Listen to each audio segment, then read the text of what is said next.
Buenas tardes. En esta ponencia estaré tratando las relaciones texto-música y paralelismo en la vida de los autores Richard Strauss y Wilde, quienes compusieron la música y el texto de la ópera Salomé, obra muy significativa e importante del siglo XX, que si bien relacionó a estos dos autores, primero fue compuesta la letra del drama en 1896, fue estrenada en París mientras Oscar Wilde estaba preso, y la música fue compuesta en 2 años, finalizada en 1905. Ya para ese momento había muerto Oscar Wilde, quien murió en 1900. Entonces se basa la música en detalles significativos del texto. Por ejemplo, cuando dice el drama de Oscar Wilde, qué consumido está él. Parece una delgada estatua de marfil. Su carne debe ser fresca como la luna.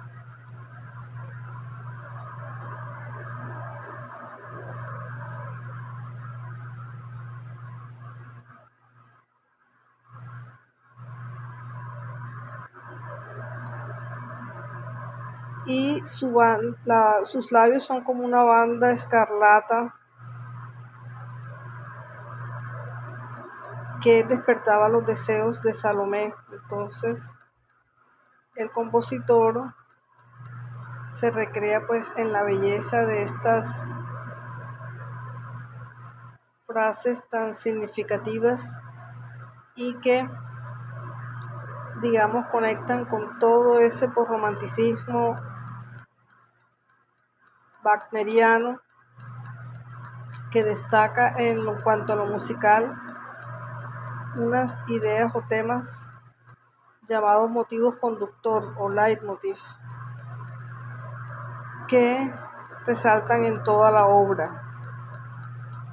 Hay varios en esta ópera, entre ellos destacan el deseo de Salomé, el desprecio de Juan el Bautista, la venganza de Salomé y el triunfo de Salomé pese a ser una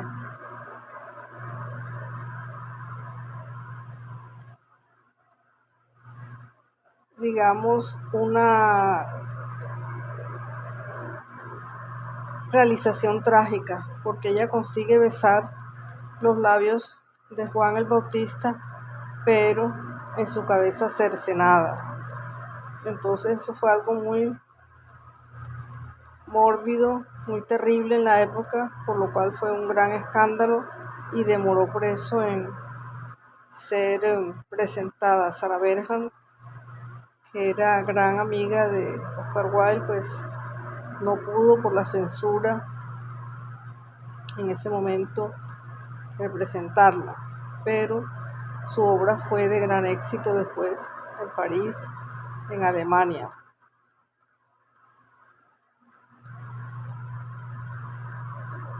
Oscar Wilde nació en 1854 y murió en 1900. Strauss murió en 1949, nació en 1864, vivió más entrada la primera mitad del siglo XX, pero conservó su estilo romántico. Dice que él fue el último romántico. Sin embargo, emplea pues los avances tonales correspondientes a los aportes de Wagner. Entonces, bastante significativa es esta obra, Salomé y Electra, también otra ópera de él, que condensa pues todo ese universo mítico, en este caso el cristianismo, basado en una cita bíblica del Evangelio de Marcos, pero que tiene toda la creatividad en la construcción de esos imposibles diálogos. Por ejemplo, la suposición de la admiración y pasión de Salomé hacia el profeta, quienes dentro de este drama hablan como monólogos, porque lo que dice Salomé a Juan el Bautista no es respondido por él. Él le habla pues que busque al Hijo del Hombre, ponga un velo sobre su cabeza y busque al Hijo del Hombre en el mar de Galilea, donde está con sus discípulos. Maldice a su madre Herodías por ser una mujer lujuriosa, y a Herodes también, que cometió incesto al casarse con ella, que era la mujer de su hermano. Y en ese momento es una gran tacha moral a ese gobernante, por cuanto representaba mucho en ese pueblo de monoteísmo que no aceptaba pues esa conducta lujuriosa de Herodes, quien finalmente el día de su cumpleaños en la terraza de su palacio hace una gran fiesta y quiere que su hija baile la danza de los 7 velos para él, para poderla seducir. Pero ella, frustrada en sus intentos de diálogo con Juan el Bautista, toma la idea de pedir su cabeza y por eso baila la danza terrible para entusiasmar a Herodes, pero le pide algo abominable, porque Juan el Bautista era considerado un importante profeta y gozaba de la protección del tetrarca, quien lo tenía preso en una cisterna. Entonces, las lecturas están en San Marcos y en San Mateo, San Marcos 6, 21, 29, San Mateo 15, 6, 12, sobre la decapitación de Juan el Bautista. Sin embargo, Wilde había tenido pues una visión de una mujer que había visto bailar sin movimiento de los brazos, una danza hasta la muerte. Entonces se le vino la imagen de una mujer que bailaba sobre la sangre del hombre que había mandado a matar. Entonces se conectó con este importante personaje bíblico. Pero a su vez hay paralelismos en la vida de Oscar Wilde, en la vida de Ricardo Strauss y en la vida y en los sucesos de este gran drama. Por ejemplo, la figura de Herodes representa al padre de Wilde, infiel, acusado con escándalo, y también Wilde fue acusado por su descenso moral y fue condenado a 2 años de trabajo forzado, lo cual lo llevó pues a la muerte de una meningitis. El carácter violento de Herodes también representaba al marqués de Queensberry, quien fue la persona que lo llevó a prisión. También un hombre lujurioso que había repudiado a su esposa y había metido a una mujer muy joven, quien al año le plantea el divorcio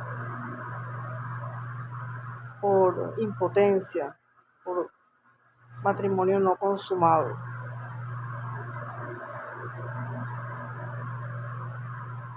Mientras que Herodías representa la esposa de Strauss o la madre de Oscar Wilde. Juan el Bautista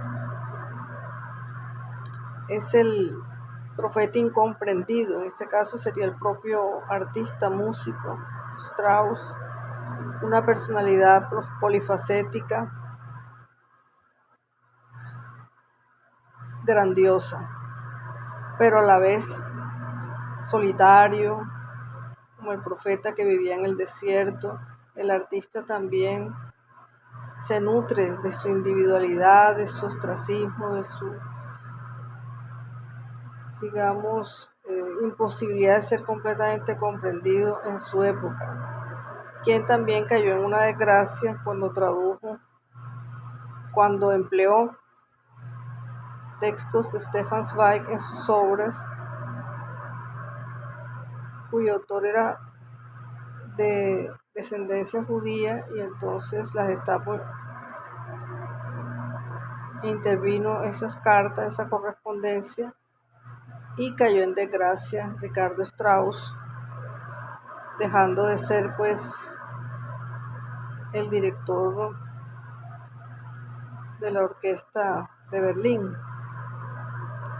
Pero el artista necesita su libertad para crear, y él no podía sujetarse a un régimen político si él encontraba validez en otras culturas, en artistas que diferían por su origen racial, cultural o religioso.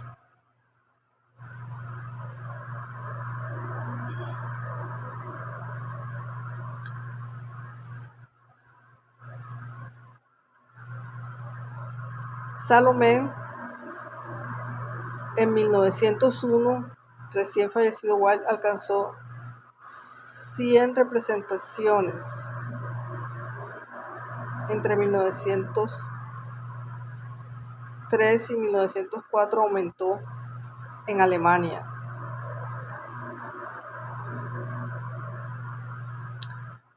Salomé fue escrita de un solo tirón por Wilde.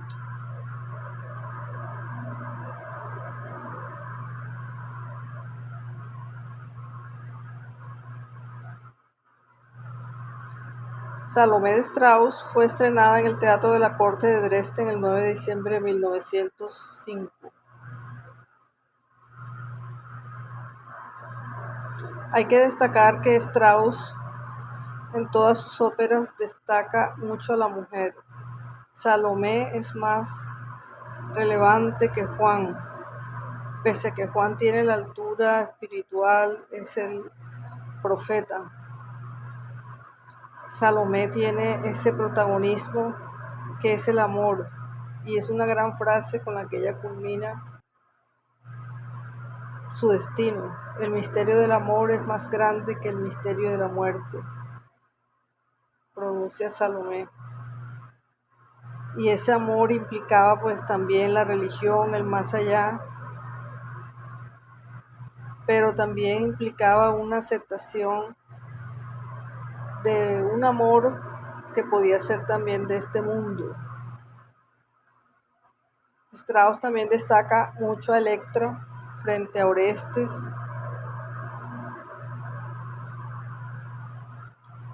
y Ariadna frente a Bach.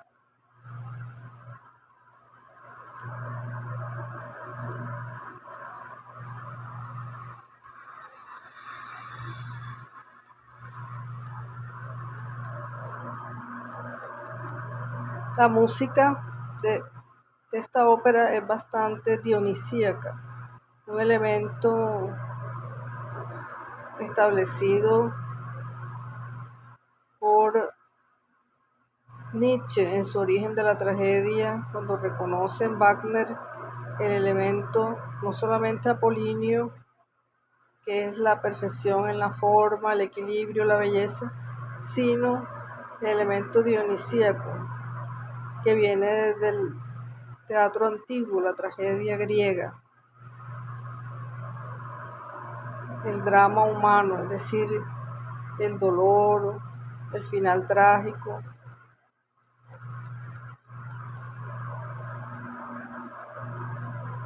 Y este espíritu de estas obras es bastante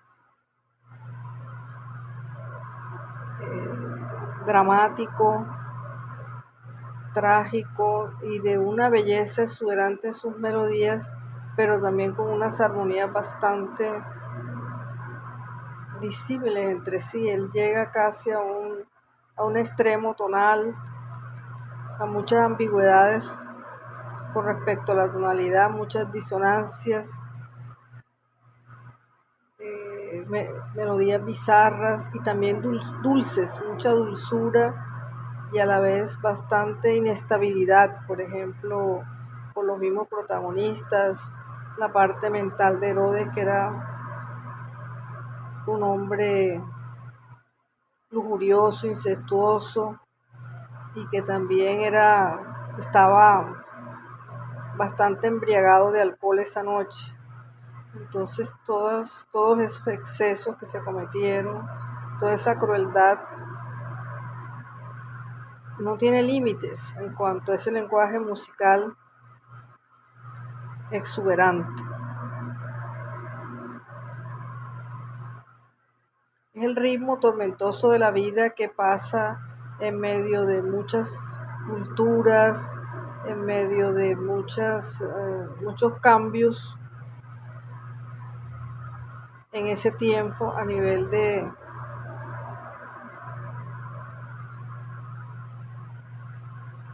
dominaciones. Por ejemplo, los romanos estaban en ese momento gobernando esos territorios de los judíos y también estaban otros pueblos orientales, como en el caso de Salomé, Herodías, que fueron la familia de Herodes. Estaban los primeros cristianos, era la época de Cristo, el año 30 de nuestra era. Era un mundo bastante cambiante en ese momento, con muchas diferencias. Entonces Salomé pues es admirada por su capitán Narrabot, a quien ella no presta atención y se suicida cuando él ve la tragedia en la que ella se ve envuelta y del cual él no la podía libertar.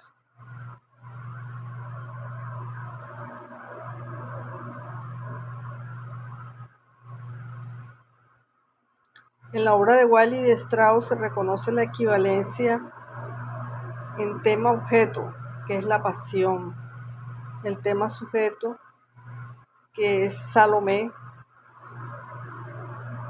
y el espacio relevante, que es la terraza de Herodes, donde confluyen diferentes culturas en esa única noche de su cumpleaños.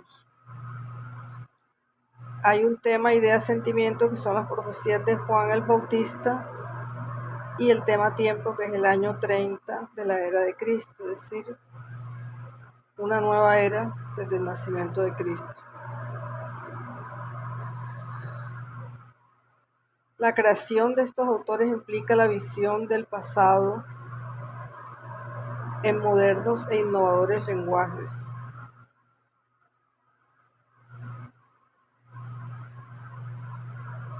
El nexo con el pasado y lo nuevo constituye lo innovador. Es decir, traer a lo contemporáneo, al siglo XX, estos dramas tan antiguos, estos temas bíblicos o mitos griegos, para traer una nueva significación, un nuevo enfoque desde la propuesta musical, que es el lenguaje de lo infinito, que rebasa el pensamiento. En este sentido, pues son triunfos que son dolorosos, pero que en la conciencia del protagonista de esa historia, pues era lo que le tocaba vivir, era su signo trágico. El de Salomé matar a Juan el Bautista, pedir su cabeza, y el de Electra, matar a su madre, que era la culpable de la muerte de su padre Agamenón. Entonces, en esa resolución, a partir de una venganza, pues hubo una